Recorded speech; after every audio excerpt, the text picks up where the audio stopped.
Leute, hallihallo. So, ich möchte jetzt euch 3 kleine Verzierungen zeigen. Diese 3 sind unterschiedlich, aber zugleich haben so etwas Gemeinsames und deshalb sind gar nicht so weit entfernt das einer von der anderen. Und denke ich, kann man schon in diesem Fall, werde ich schon in diesem Video alles zusammenbasteln. Dafür werden wir das Drehsystem nutzen, deshalb habe ich hier so einen Stuhl, damit man zugleich die Drehungen, die Giros üben kann auf beide Seiten. Und anschließend, wie ihr das schon kennt, dann gebe ich euch ein paar Tipps dazu und Anregungen über, wie ihr das gestalten könnt, was man dabei vielleicht beachten soll und so weiter und so fort.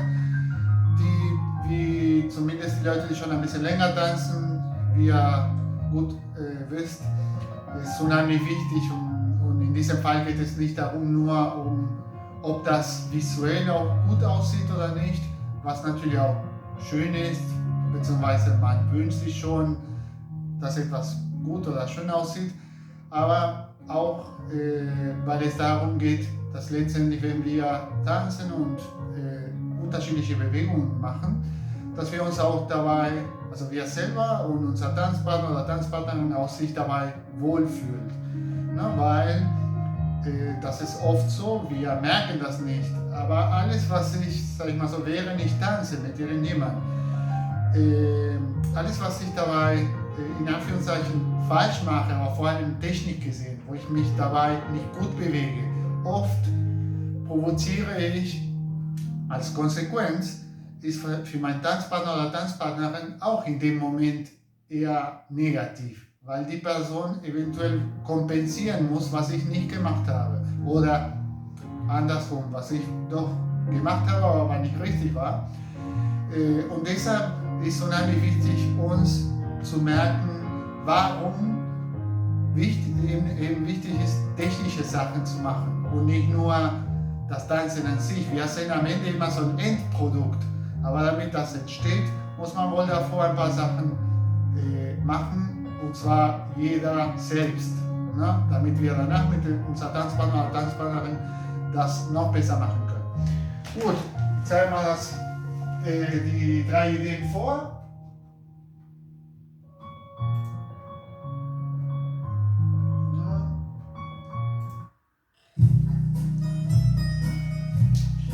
Wie gesagt, nutze ich dafür das Drehsystem. Und in diesem Fall starte ich hier mit dieser Variante, nur um den Standfuß rumzugehen. Hier, vorwärts, Seite, rück, gleich hier, pack, das gleiche. So ein Kreuz, packt, das gleiche. Also hier beim Starten, vorwärts, Seite und beim Rückwärtsgehen, Kreuz, auflösen, sofort weitergehen. Kreuz auflösen, weiter. Das gleiche, wie gesagt, auf der anderen Seite. Packt, Seite, rück und gleich hier auflösen, Seite. Vor, Seite, rück, Kreuz, auflösen und so weiter und so fort. Ne? Packen, könnte wieder losgehen. Eine zweite Idee mit dem gleichen Element.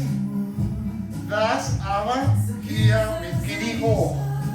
Also schon diese gekreuzte Position, aber Knie hoch. Back, back, back.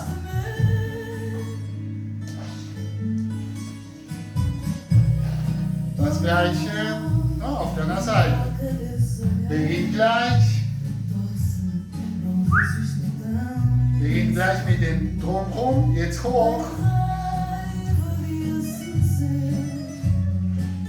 Und so weiter und so fort. Und das dritte wäre nur Knie hoch, ohne Kreuz zu machen. Also parallel. Ja. Und genauso die andere Seite.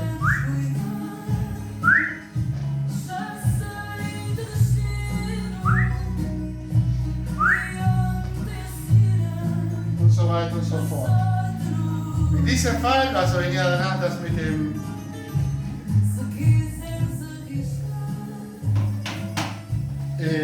Stuhl macht, musst ihr, aber das geht ja schon von dem Drehsystem, unheimlich wichtig, dass ihr in jede Position, also in jede Ecke, die Vierecken, die wir haben bei dem Quadrat, dass ihr zur Mitte des Stuhles guckt. Also ob ich das hier mache, ob ich das hier mache oder das, diese drei Optionen, gucke ich dahin in diesem Moment. Hier das gleiche, verlagere ich, komme ich an und ob ich nur das mache, ob ich das mache oder ob ich das mache, gucke ich dahin. Automatisch hier habe ich schon wieder gewechselt. Ja? So. Jetzt.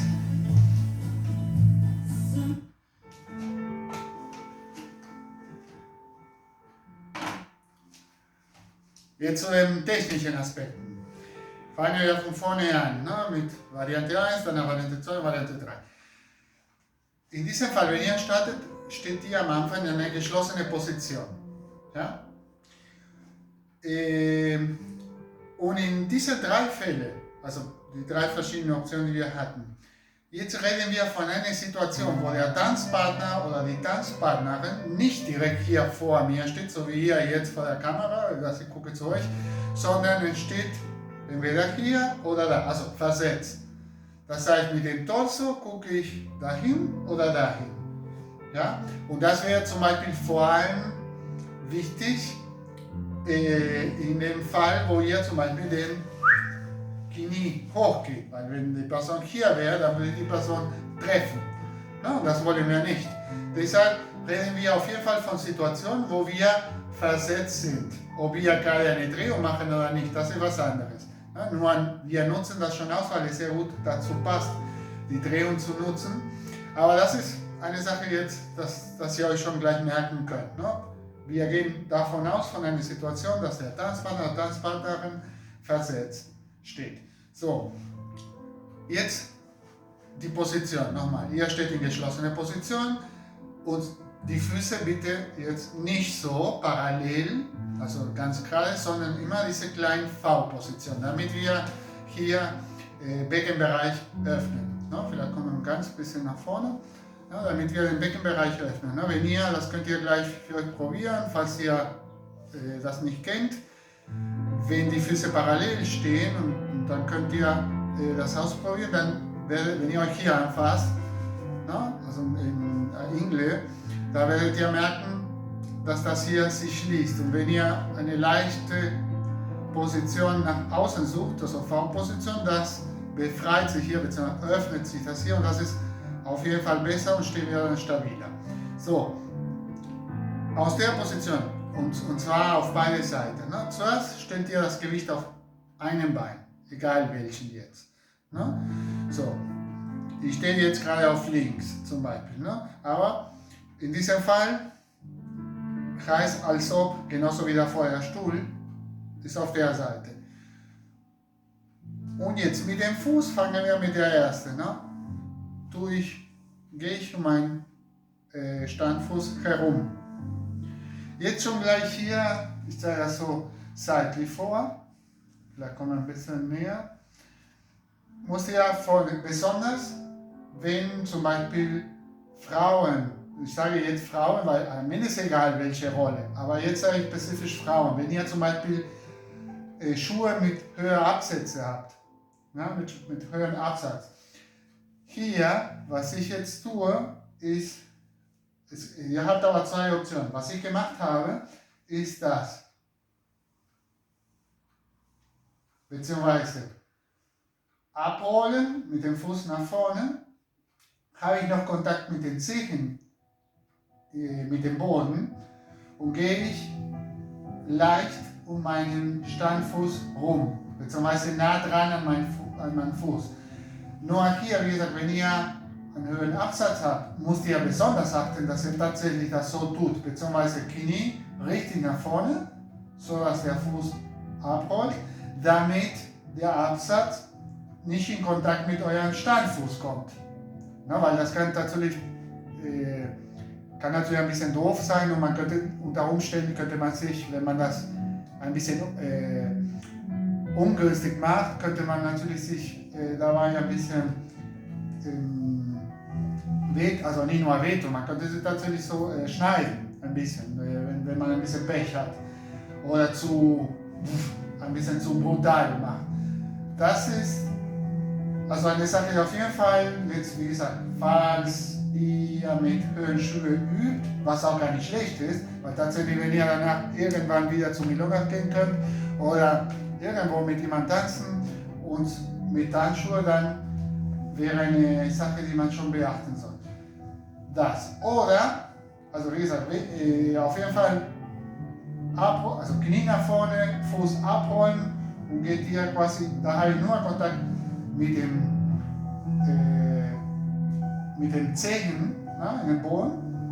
Und so kann ich das machen. Das ist ein Punteo. Wenn man das von Spitze her, Punta ist Spitze, das ist die Spitze des Fußes. Und da kann ich hin und her, aus dem Knie raus, da. Hier passiert jetzt nicht so viel. Da gibt es nur eine äußere und innere Rotation, das ergibt sich allein von der Bewegung her. Oder Option 2, vor allem, wie gesagt, wenn ihr solche Schuhe habt. Option 2 ist, dass ihr mit dem Absatz in Kontakt mit dem Boden lest, statt die Zehen und hier so rumgeht. Also am Ende macht ihr trotz normalen Kreuzposition hier. Am Ende, dass der Fuß sozusagen nicht so steht oder nicht so seitlich, sondern dass der Ballen richtig Kontakt auf beide Seiten mit dem Boden hat.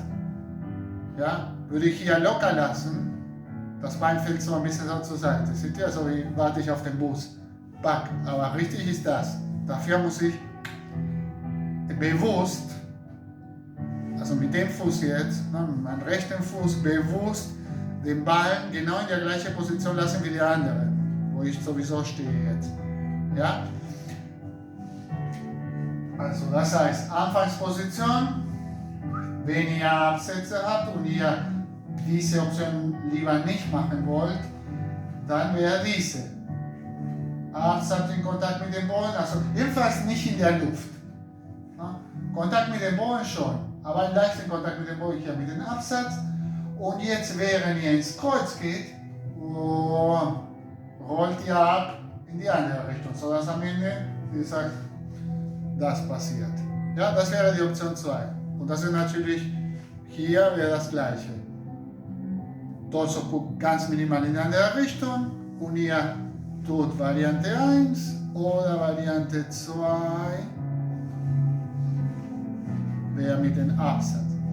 Okay.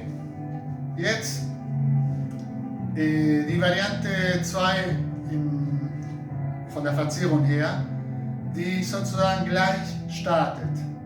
Entweder so oder so. Ich meine mit dem Fuß jetzt. Entweder mit Kontakt mit dem Zehen oder Kontakt mit dem Absatz. Je nachdem, was ihr für Schuhe habt oder was ihr für eine Option lieber machen wollt. Danach, wenn es jetzt weitergeht, aus dieser gekreuzten Position, geht Knie hoch. Mit dem Torso gucke ich weiter dahin, weil angeblich in meinem Tanzbein hier auf der Seite versetzt. Ist nicht hier und ist auch nicht hier jetzt. Back. So wie davor im Stuhl. Back, tack, hoch. Bei diesem Hoch bleibe ich immer noch so. Jetzt mal das langsam. Zuerst kommt ihr hier an. Ja, wie gesagt, entweder mit dieser von der Art und Weise, wie Variante 1 oder Variante 2. Aber am Ende kommt ihr, egal welche von beiden Varianten ihr nutzt, Spitze oder Absatz, am Ende kommt ihr hier in gekreuzte Position und hier haben wir gesagt, soll nicht das Bein so sein, sondern den Ballen auf beide Seiten von den Ballen in Kontakt mit dem Boden. Ja? Damit ihr die Position hier schließt. Und jetzt von hier aus, mein Fuß, sozusagen, also in diesem Fall der rechte Fuß, klettert mein Standbein entlang, bis ein bisschen über mein Knie, so dass ich am Ende mehr oder weniger hier so eine Linie, je nachdem wie hoch ihr könnt, ist unterschiedlich. Back. Und das gleiche wäre auf der anderen Seite. Dann wäre wenn ich hier auf rechts stehe, stelle ich mir vor, der Tanzpartner ist auf der Seite, dann fange ich gleich hier an und gehe hoch. Der Fuß möglich, jetzt zeige ich das so seitlich, wenn möglich nicht so, dass der sozusagen nach vorne guckt, sondern so gut wie es geht, am liebsten so, dass ihr mit dem Fuß das tut. Ja, statt das, das.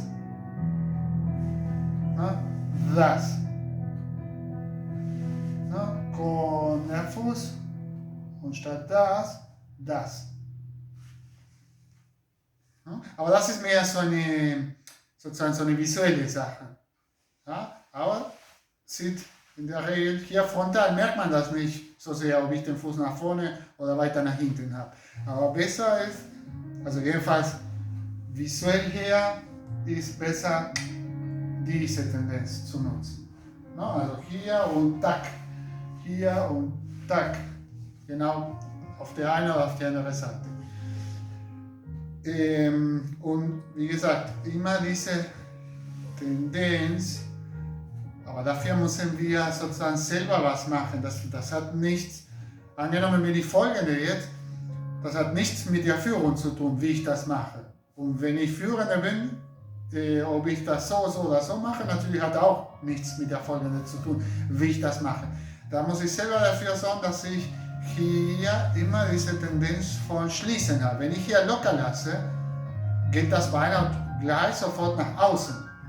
Also wenn ich hier locker lasse, passiert das, dass man öffnet gleich. Glück. Und deshalb, das hier entspricht, ich muss hier den Bereich schließen, aber selber. Ja?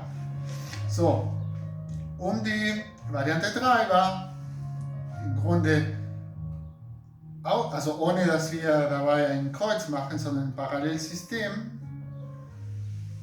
Und hier ist nur, dass mein Fuß sozusagen, mein Standbein entlang klettert. Und hier wäre auch die gleiche Idee, dass ich mit dem Fuß nicht so bleibe. Ich finde viel besser das. Dass ihr mit dem Fuß das tut. Ja? Was ist dabei das letzte noch, was ich sagen wollte zu beachten, wäre auch die Idee immer, wie gesagt, ihr habt euer Tanzpartner oder Tanzpartnerin auf der einen oder auf der anderen Seite. Zwei Sachen. Eine wäre die Idee, dass in diesem Fall zum Beispiel mein linkes Knie, oder sozusagen ganze hier Oberschenkel und Knie, gucken ein bisschen genau in die Gegenrichtung. Also ich gucke nicht mal hier, jetzt zum Beispiel guckt mein Knie mehr so zu euch, zur Kamera. Schon mal gar nicht, das ist was ich davor meinte, das Öffnen schon mal gar nicht zum Partner oder Tanzpartnerin, sondern das wäre eine Option oder sogar ein Touch weiter nach außen, also in die Gegenrichtung oder zur Opposition mit dem Tanzpartner oder Tanzpartnerin.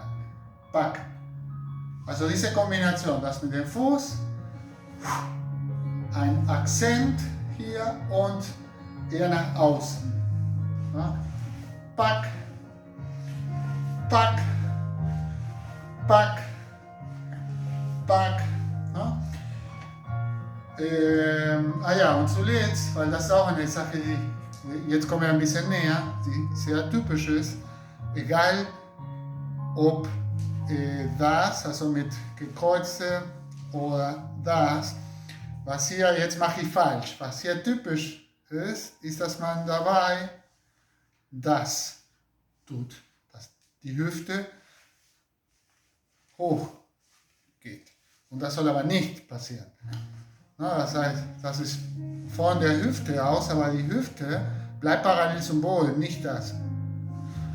Ja, pack, pack, tack, tack. Weil nur so stehe ich stabil. So fange ich an zu fallen. Und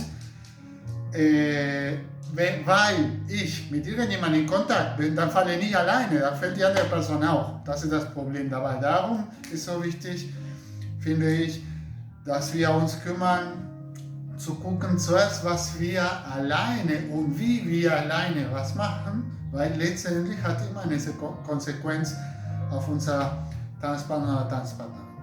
So, ich hoffe, dass es euch auch gefällt und dass ihr weiter fleißig übt und ich wünsche euch noch eine schöne Zeit.